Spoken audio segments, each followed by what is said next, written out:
En los siguientes minutos les hablaré del primer capítulo del libro Rusia en la larga duración, escrito por Samir Amir. Les haré un breve recorrido por la biografía del autor. Es uno de los intelectuales más brillantes que ha dado la izquierda contemporánea. Nació en El Cairo en 1931 y falleció en París en el 2008. Su especialización estaba, estaba fuertemente marcada en temas del tercer mundo. Desarrolló un concepto centro periferia. El primer capítulo que nos presenta este libro se llama Rusia en el sistema mundial, geografía o historia. A mí tratará de dar una imagen de Rusia bastante distinta la, a la que transmite la propaganda de los países occidentales, como, como seres despósticos, agresivos, todo lo contrario a la Europa occidental. En el comienzo del capítulo nos habla del doble derrumbe del sovietismo como proyecto social diferente al capitalismo y también de Rusia. Relaciona el capitalismo con la historia y al socialismo con la geografía. Se centra en la tradición marxista para indicar que el problema del mundo contemporáneo eh, tiene que darse con la abolición del capitalismo, con la transición del capitalismo al socialismo. Eh, Luego se centra en una teoría que se llama Sistema Mundo, que abarca desde el año 1000 a 1500, en donde nos muestra a China, India y el Medio Oriente como sociedades avanzadas y a Europa como una zona marginal, como que Europa no, no nació del día de la noche a la mañana siendo grande.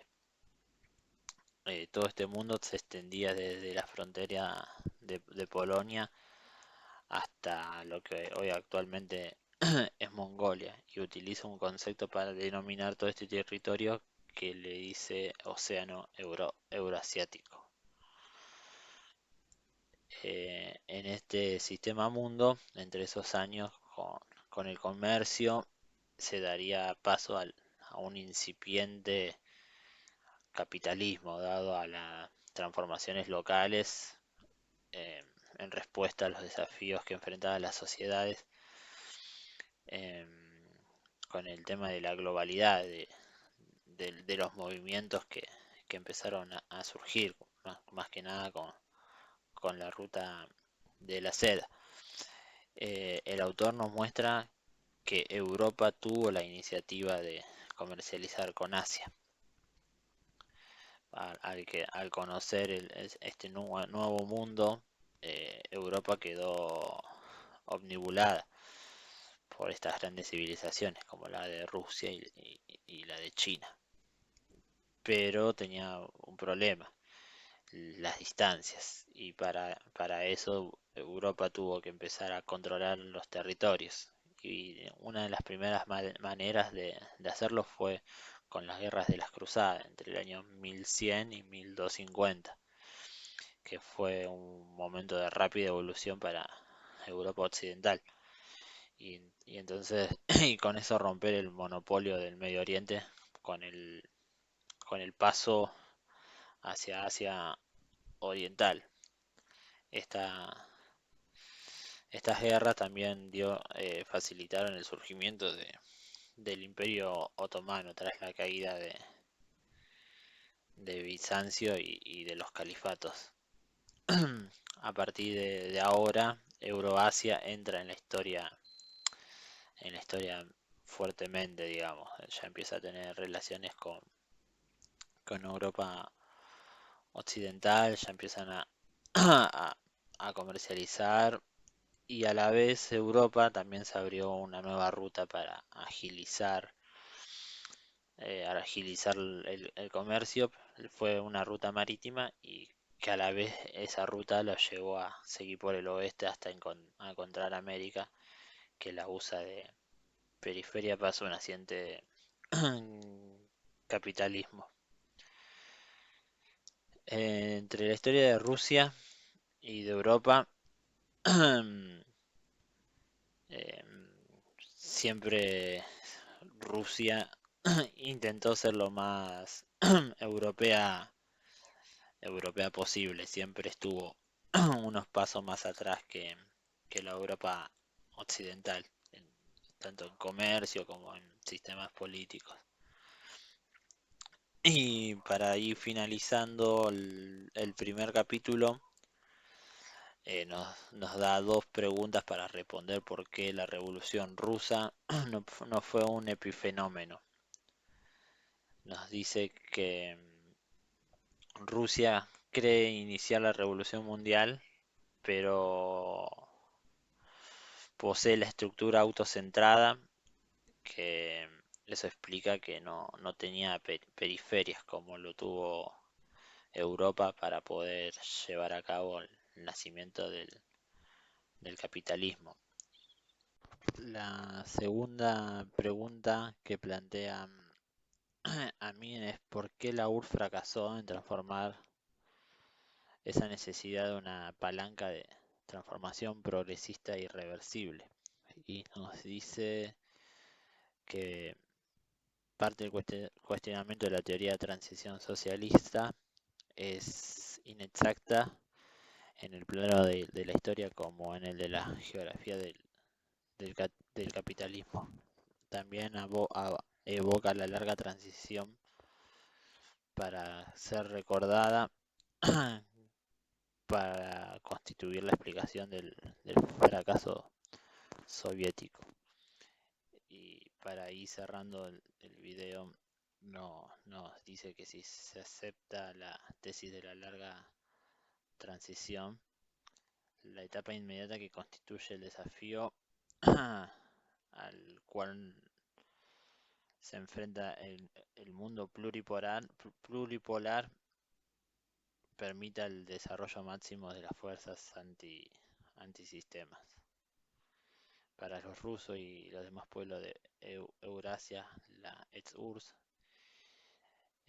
implica no un desarrollo capitalista, sino la reconstrucción de una sociedad capaz de ir más allá de este modelo.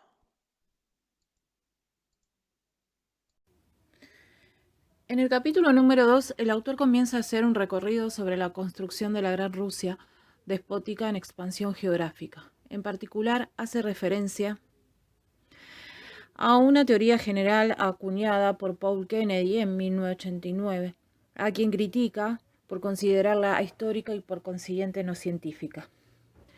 Esto responde también a la dinámica del sistema capital, que para legitimar sus estructuras y desarrollos necesita de una filosofía y un entramado intelectual que le permita convencer al mundo de su existencia y que cualquier otra forma de organización social fuera de sus límites adquieran un carácter bárbaro y despótico.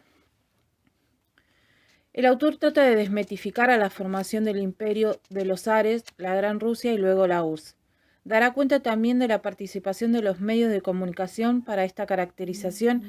Así, la expansión del imperio británico se describirá como un progreso para las zonas violentadas, mientras que la expansión del imperio de Rusia se describirá como violenta y atrasada. Las diferencias son abismales en cuanto nos adentremos al estudio de las expansiones de los distintos imperios. En la expansión del imperio ruso estará dada por la aproximación del lenguaje. No eliminaron a los señores del suelo, ucranianos y bielorrusos, sino que estos se integraron en el mismo sistema de dominación rusa. Los soviéticos dieron a estas repúblicas unas fronteras que sobrepasan las que habrían inspirado por estricta definición lingüística. Respetaron el uso de sus lenguas y la promoción de sus propias culturas. Y esto se da precisamente porque su sistema no era todavía capitalista. Conquistan sin expropiar a sus habitantes. En cambio, los imperios de los países civilizados basan su acumulación en la expropiación de pueblos enteros, recurren al exterminio y al genocidio de ser necesario.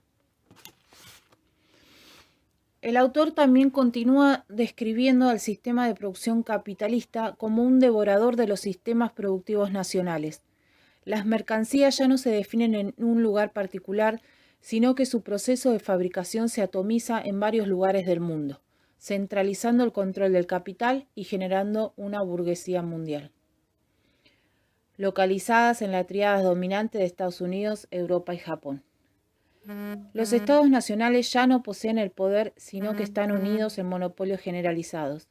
En cambio, el desarrollo económico de China y Rusia rechazan el alineamiento político con la tríada y su desarrollo se da hacia adentro, alimentando al sistema productivo nacional.